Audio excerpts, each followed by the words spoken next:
Consolidated, a Southgate Media Group podcast dedicated to all things related to Arrow over on the CW. I am Lewis, and my commiserating partner is... Hey, it's Phil.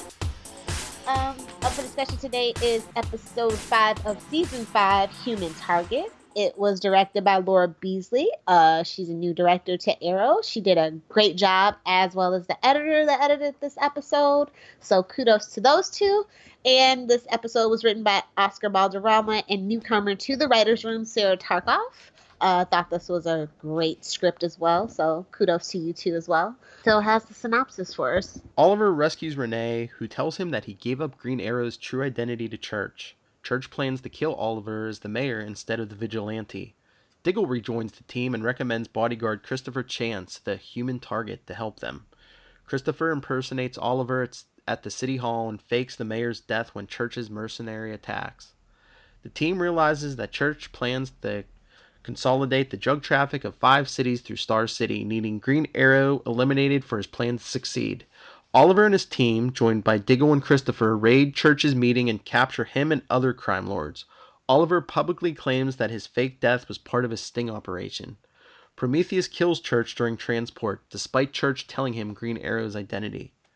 Television reporter Susan Williams obtains evidence that he was in Russia during the time he was supposedly stranded on the island. Meanwhile, Oliver finds out that Felicity is dating Billy Malone, a police detective recently assigned to the anti-crime unit. In flashbacks, Oliver is ambushed by other Bratva members. However, the men are killed by Christopher, whom Anatoly had hired to protect Oliver. Dun dun dun! And the plot freaking thickens. And this was a better end credit scene than Flash has done in a long time. I'm just saying, it's about as good as when we realize what Wells is up to when he goes and kills the guy. Like, seriously, it was that good.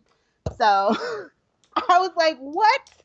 This episode was billed as an Velocity episode, but I think what they really meant to say was the closing the door on Velocity. This is the icing on that cake that has been the good parts of Arrow season 5.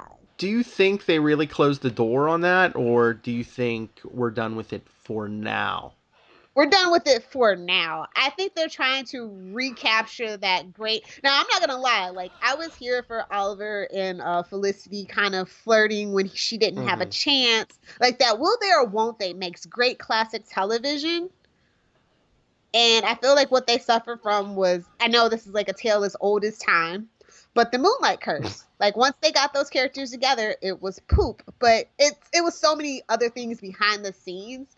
And I think in Arrow's case, it's the weird shippers that ship Emily and Steven together, even though Steven is a happily married man with a child. Like, I really feel like they're trying to separate it for the actor's sake, not necessarily that was something they actually wanted to do for the story, because we all know they love Felicity and they love Velocity. They don't make any bones about it on social media. So I feel like this was at the behest of the actors because of what a small faction of fans have started. Do you know what I mean? I mean, I had no problem with relationship, but I like what they did here. But the rest of the episode, I think this was my favorite episode of the season so far. Definitely. There was lots of action. I feel like we kind of glossed over the human target, but it's okay. He's had 2 shows. It's okay.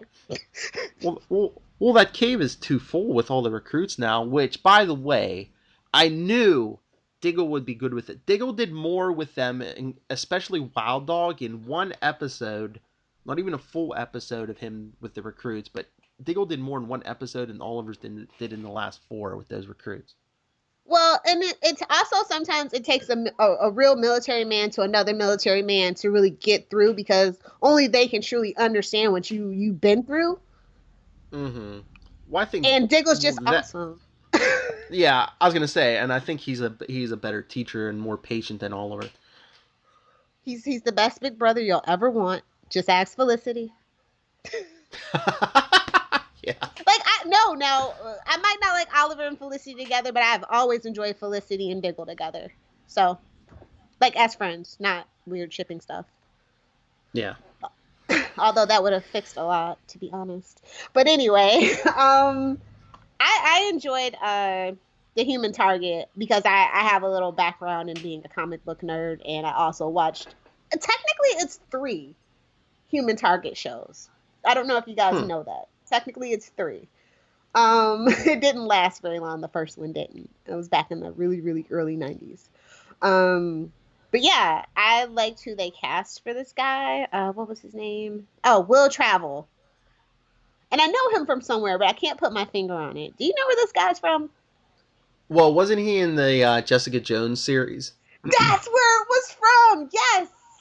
It's like we're just really trying to be Daredevil right now, or in. And also, I just want to shade Wendy Markle for a minute. Like, I just can't help myself. Okay, so I was watching the behind the scenes inside the episode, and the guy that's protecting Church. She said he's Scimitar and he's a big deal in DC, and I was like, there's only one Scimitar in all of comics, and it's a Marvel character. So yeah, that's who's our co-runner there. Our co-showrunner. I found that hilarious. And I was like, well, Mark did write those Agents of S.H.I.E.L.D. comic books, so it's all fair and dollars and donuts. But yeah, that annoyed me to no end. And technically, his name is Shooter, which is he's an OC original character. But for me, it felt like he was Red X or somebody from like the Arkham Knight series or something like that. That's what the costume looked like. Mm-hmm. So that's just my 2 cents of where they got that inspiration from. But correct me if I'm wrong. If there is a Scimitar in the DC universe, I doubt he's a big deal. But if there is one in the universe, let me know. The only other Scimitar I can think of is Psi Scimitar, which is a weapon. So. Yeah, but you're talking about that bodyguard in Churches, right? Yep. But yeah, because I mean, if he's anybody, I mean, I didn't know. I mean, so he wasn't familiar to you. I know Tyler was even texting me. It's like, who's that guy? I'm like, I don't know. Yeah, that's what she said inside the episode, but then he's never really Huh. named in the episode. But I'm just like, that's Uh-uh. Red X. That's my headcanon. They want to be like Batman and Teen Titans so bad. It's Red X.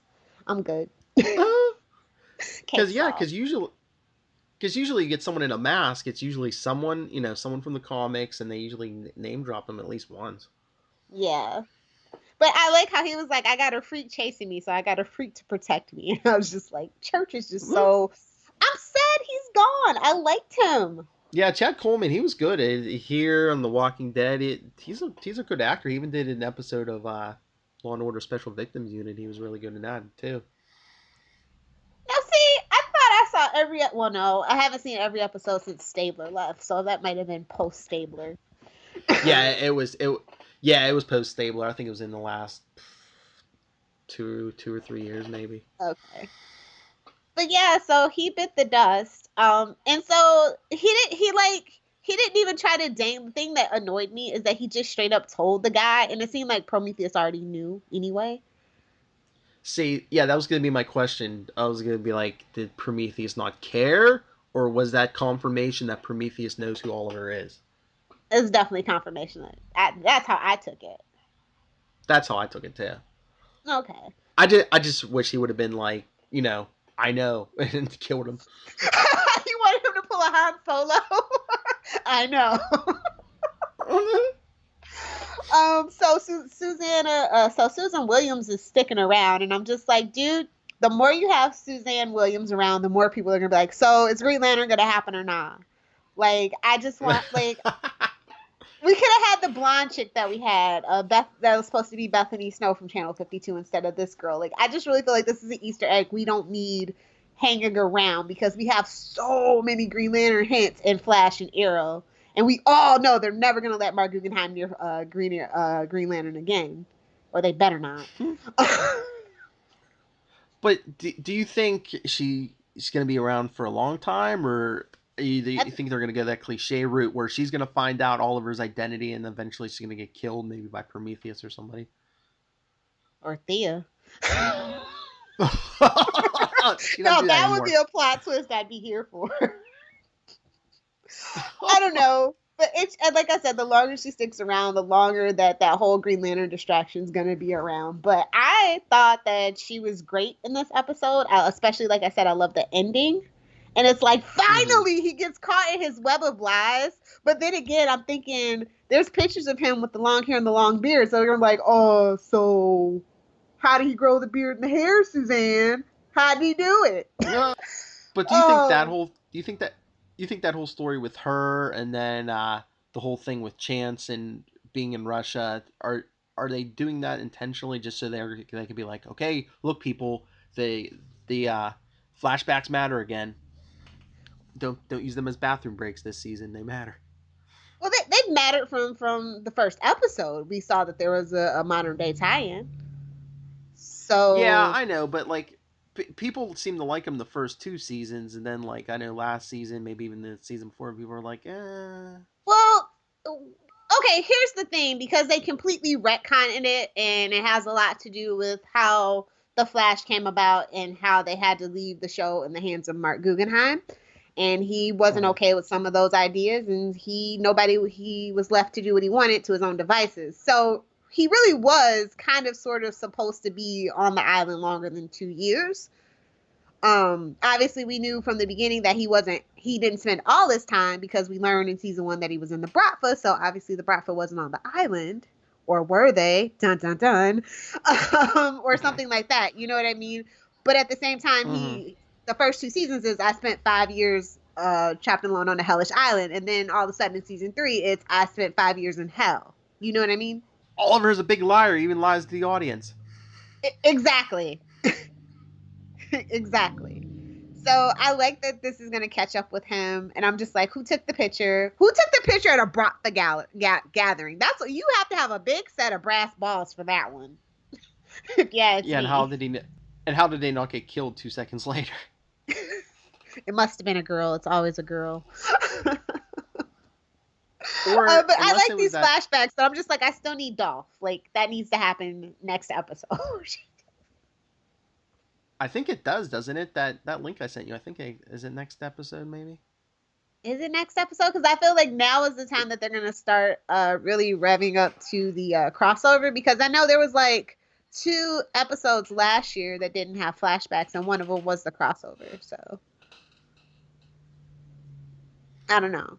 Either that or we'll get like a crossover, a flashback heavy episode, because the crossover probably.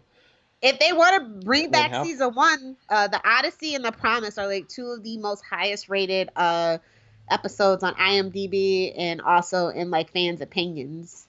So I'd be cool with that. Oh, here we go. That article I sent you. Dolph Lundgren is dressed to kill in the first photos from the November 9th episode. That's next week. Yes, finally. Mm-hmm. Here for it. He looks really good in that picture, by the way.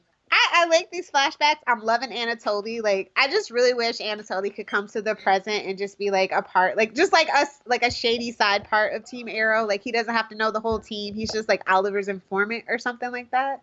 He just meets him on a rooftop every week. Not every week, or just like a shady, seedy bar. He's got another little pretty blonde on his arm, and he's just smug or something like that. Like, I need that. He just throws out lines like, I liked you better before you wore a sissy costume or something. Exactly. But yeah, how did you feel about Human Target? Do you know much about Human Target, or? I've read a little bit. I watched a few episodes of the series when it was on Fox. I don't know. I don't know that much about his background, but I don't know. I thought it was weird. Well, I mean, that's his whole purpose, but I thought it was weird that he spent so much time as Oliver. Like, the whole thing about finding out about Felicity and Billy Malone was him. And they didn't show it on screen, so I'm assuming that's a deleted scene that we can look forward to. Not on the season 5 DVD / Blu-ray release. So, yeah, I'm bringing a little Flash humor. Sorry. Okay, Wells. What's that saying? If you can't, always be yourself unless you can be Batman, but in this case, always be yourself unless you can be Wells. Then be Wells. I was kind of bummed that they recast Human Target. I thought that would have been awesome if they could have got the guy from the Fox series. Because honestly, we need to be friends with Fox if we ever want like any Batman related thing ever on the CW proper. Just saying. It worked for Sony and Marvel. Just saying. Nightwing. Yes, that's exactly what. Or Teen Titans, because Teen Titans has a lot of Batman related stuff. So yeah. Yeah. What else can we talk about? I love how the recruits were in awe of Diggle in his Spartan mode. That was pretty cool. Oh yeah, and his better helmet. Although that's just I just because I'm sorry, I have to point this out. That's just Ray's helmet reworked. We know this, right? Like that's literally what it was. They just spray painted it and okay. Moving on. Well, hey, it's still better than the strap-on Halloween mask. I agree. It makes sense. It makes sense. I mean, if they couldn't get a hold of Cisco, then they just took some of Ray's hand-me-downs or something. So yeah. I mean, now he looks more Cyclops than Magneto. Yeah. It's okay. It's an improvement, but there better be a third one because you can still see his face. Now, what's the point? Just saying, Diggle. Like I like Diggle when him and Oliver in the first like 2 seasons when it was more grounded and it was street level work and he was, you know what I mean? I don't really like him like in the superhero gear. Like I'm just sorry. Unpopular opinion, sorry. Let's see. So this was kind of a weird episode because I mean everything came up Oliver this episode, unless you count him breaking up with like quote unquote closing the door on his and Felicity's relationship, which I think is a major win for him too. Just saying. Mm-hmm. From the writing standpoint of view of what we've seen of them together, they are not good together. Period. She wants him to be something else that he can never be, and that's just not fair to either of them. Yeah, but I think I saw a twinkle in her eye when he was like, "I still care about you. You're always gonna be my girl, Felicity." That's what it was. I hearkened it to because they did bring up the clock Kings when she got shot. So I thought that was kind of a shout out to that too. So. Mm-hmm. Yeah, I was just waiting for the line. If he treats you bad, I'll kill him or something. I think that goes without saying. But it was really funny. Yeah. I think one of the funniest lines was Billy was like, does Mayor Queen know? She's like, it doesn't help when you call him Mayor Queen. But yeah, it was just kind of weird. It's like, okay, so we've told Rory, aka Ragman, that you destroyed Haven Rock, but you can't deal with telling Oliver that you're seeing somebody? Okay. Whatevs. Oh, what did they do with that character? I know. That I didn't like him sneaking onto her balcony. Like that was weird. So why are we downplaying Curtis? I don't know, for believability, because he wouldn't be trained that quickly, or are they just where he's gonna outshine a lot of them? If Curtis is too capable, would they be like, well, why do we need the rest of these recruits? I think maybe he's supposed to take this knifing, and this is where he figures he's not going to be he doesn't have the physical prowess or the finesse, and this is where the T-spheres and all that stuff come in. Maybe. That's the only reason why I could think that they're nerfing him, because he is a Olympic caliber athlete. I think it takes a lot of confidence too, which I don't think he has. You know what I mean? Yes. Yeah, at least not yet. Yeah, so you think he's going to make it out of this season alive? I hope so. I mean, if they kill anyone, I hope it's Wild Dog.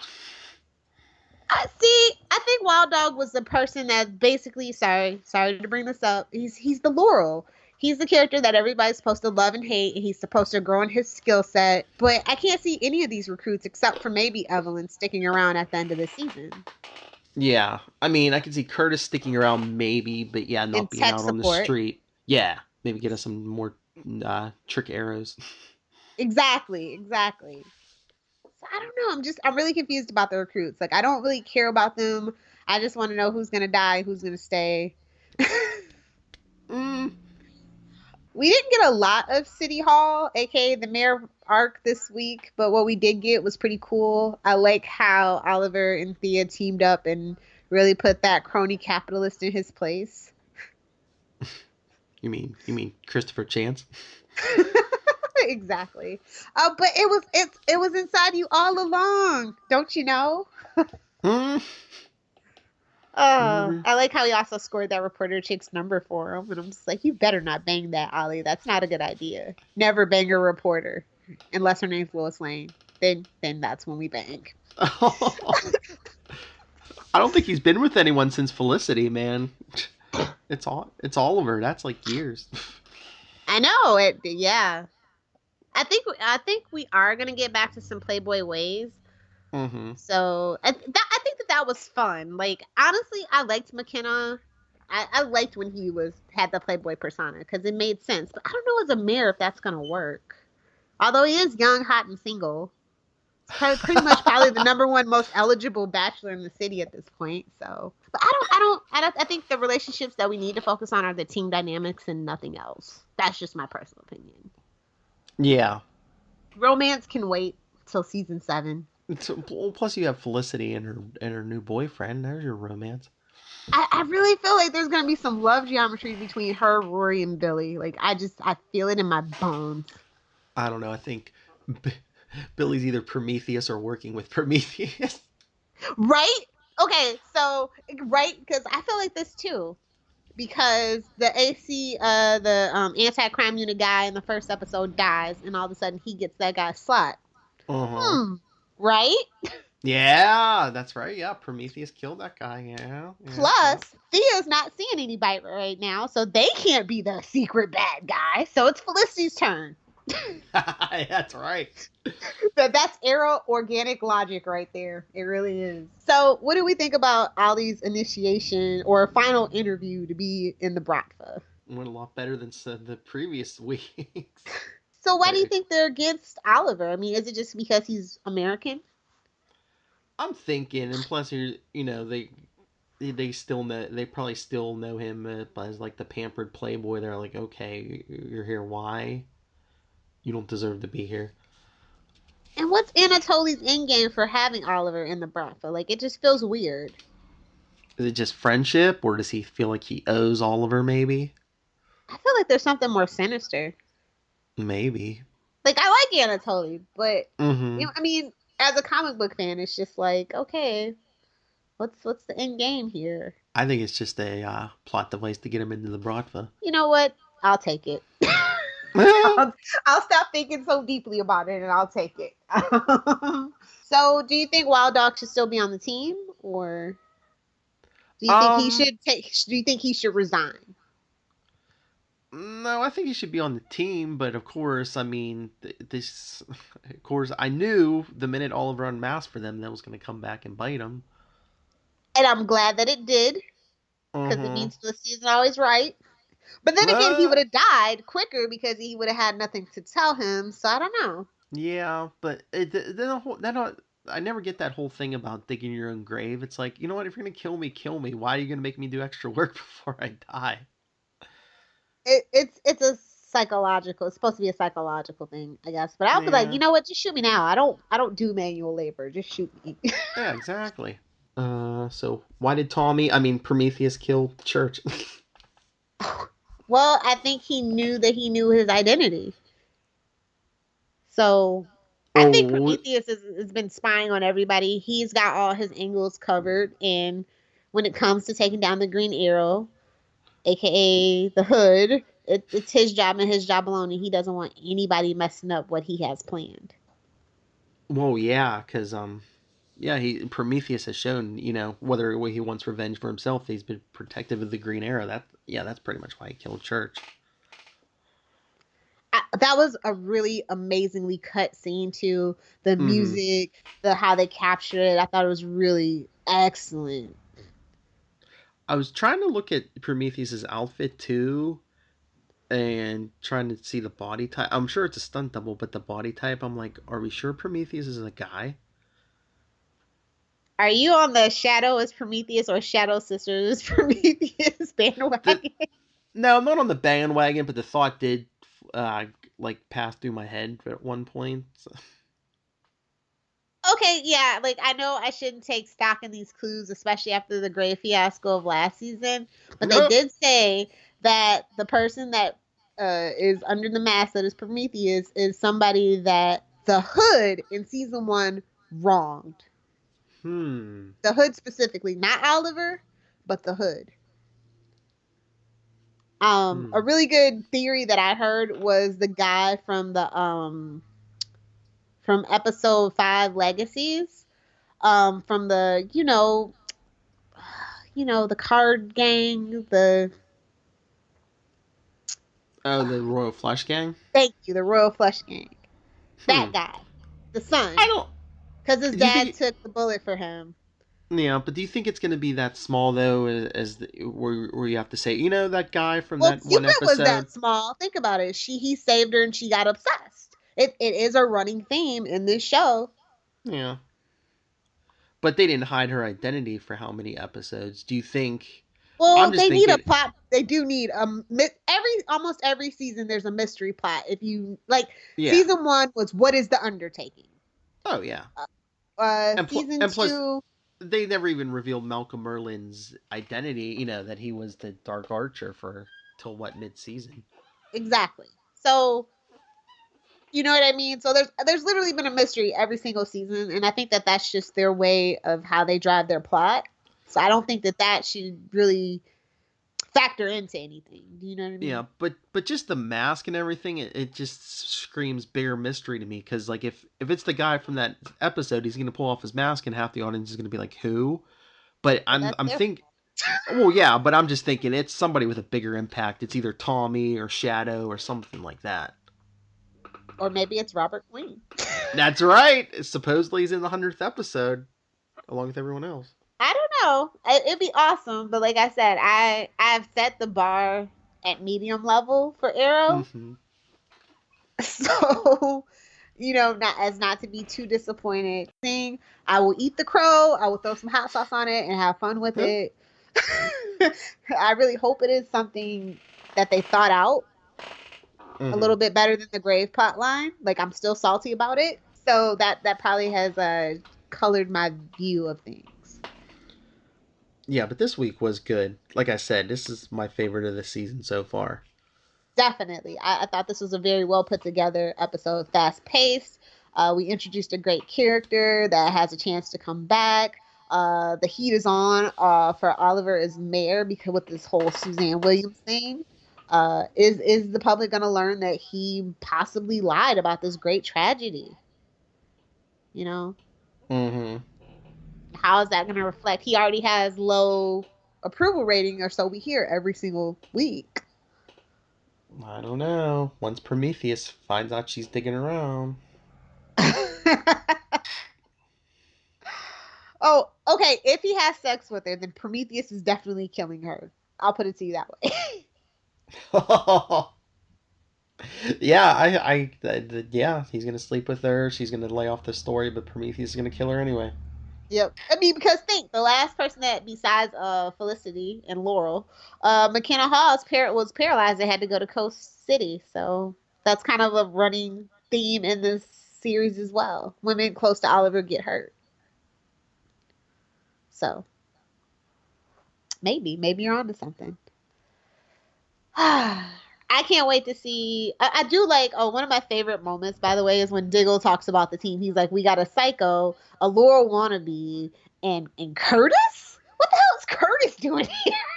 I was like, "Thank you, Diggle. I've missed you. I've missed you so much." Did our Windows 10 need an update? Felicity did get a good line when she said, "I would punch these monitors if I didn't know how much they cost." Mm-hmm. Yeah, Lenovo is very expensive. It really is. Did you have any favorite things to talk about? um, just that I know we've talked it over and over, but that end scene, like you were saying, when Prometheus kills Church, it was so well done and just got you thinking. It's like, okay, he knows Oliver's identity probably. Who is he or she? Oh, yeah. I kind of feel like if they really wanted us to put the mystery together, there would be more crumbs, and there's just like no crumbs. It almost feels like, well, the only rhyme and reason is to it is that they want to stop whoever is impeding their way and their plan for their revenge, and that's pretty much the only rhyme and reason to it. Mm-hmm. I mean, Oliver and the Hood / Arrow / Green Arrow have pissed off a lot of people. And Yeah. I almost, my real straight up put on your tinfoil crackpot theory is that it's Talia al Ghul. Oh. But then I'm like, the Hood didn't do anything to them until, well, at that point he was the Arrow. So, Uh-huh. but we're supposed to be getting her played by Lexia Dowig. So Yeah. it's just like, maybe I shouldn't take that season 1 thing. Maybe I should take it with a big grain of salt, because I think that would be amazing. Because it's an Oh, archer, and well, League of Assassins in this universe, we're big on archery. So, tinfoil hat time. What if Prometheus is Thea? ooh, Thea's bloodlust personified. That would be actually really awesome.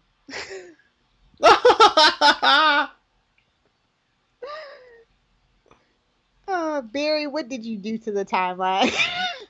That's what I just keep saying. I was like, I really feel like there's more to it. We're just not seeing the bigger picture. But I don't know. I'm just thinking it's Tommy under there, and it's like the whole Superboy Prime thing. You remember originally, or yeah, Superboy Prime brought Jason Todd back, and then later it was a Lazarus Pit. I'm thinking Barry Allen in Flashpoint brought Tommy back, and now it was a Malcolm put him in a Lazarus Pit and brought him back. you know what? I wouldn't even be mad about it. Like, I love Colin. Y'all know this. Y'all should know this. But like I said, it's just really, if they actually manage to pull this off, it's gonna be epic. Uh-huh. Because it wasn't Malcolm against using the Lazarus pits for Sarah or somebody, and I'm thinking, what if he was against it because he put Tommy in the pit and he saw how it, like, I don't know, either turned him against him or he came out half crazed for a while. Yeah, we'll see. Let's grade this sucker. This one's an A for me. Like I said, it's my favorite of the season so far. Yeah, I'm gonna agree with it. Straight up A. Aces all around. I thought the acting improved. I really loved what David Ramsey brought out in Rick Gonzalez, who plays Wild Dog. I thought that scene was really great and just really what we've been missing. Like, Steven is a proficient actor, but when he's around the likes of, say, Susanna Thompson, who played Moira, she just brought something out in him. Do you know what I mean? Mm-hmm. And I just feel like the veteran actors, the more seasoned actors, really have a way of bringing something out in the less seasoned actors. And I just want to see more of Diggle with the team. Agreed. Great action, great editing, just all around. I hope Laura Beasley becomes a staple because she did a really great job. And it's always awesome when we have really proficient lady directors and lady writers on staff. So I'm happy. Totally. Were there any other Easter eggs besides Human Target that you noticed? Not I can think of. I'm looking and not really.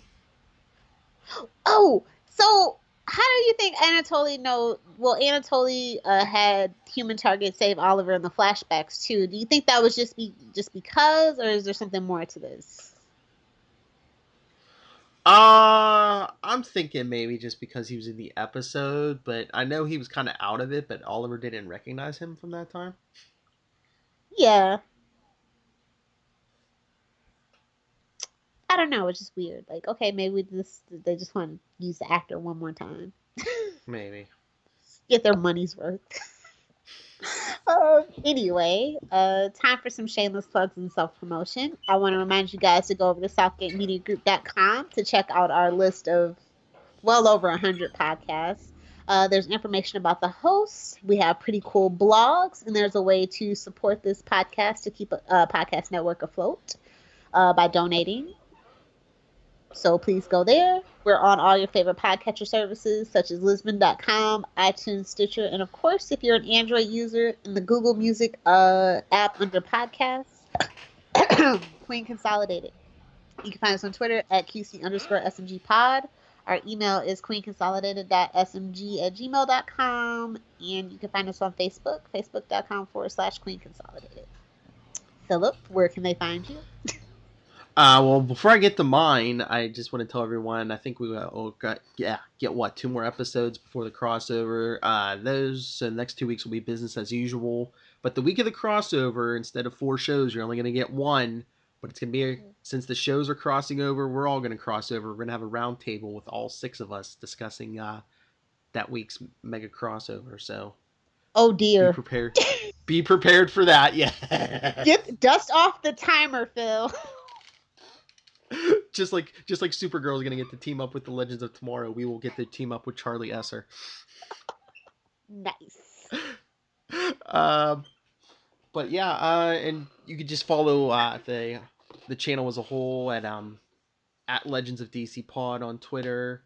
We have a Facebook page too, Legends of DC Podcast, and discuss any DC, Marvel, any of that fun stuff with me. NightwingPDP@gmail.com, and on Twitter I am at NightwingPDP. And like I said, I also discuss Marvel, so check me out all over the Enough Said podcast also. And I just want to thank the listeners for, apparently you like us. You really do. We had really great numbers for this past month, so we appreciate it. Remember to download the episodes. Streaming doesn't count. And it has been a wild ride for season 5 so far. I'm really happy. I hope you guys have noticed the improvement. I'm very positive for the most part, unless it's about Felicity. So I hope you guys are enjoying that. I'm really enjoying podcasting with Phil. I feel like it's a really fresh new dynamic, and I think you guys are enjoying it too. All we need are some listener emails, or tweet us, or leave a message on the Facebook. We really want to hear what you guys think about the podcast and about season 5 of Arrow. So until next time, this is Queen Consolidated, signing off.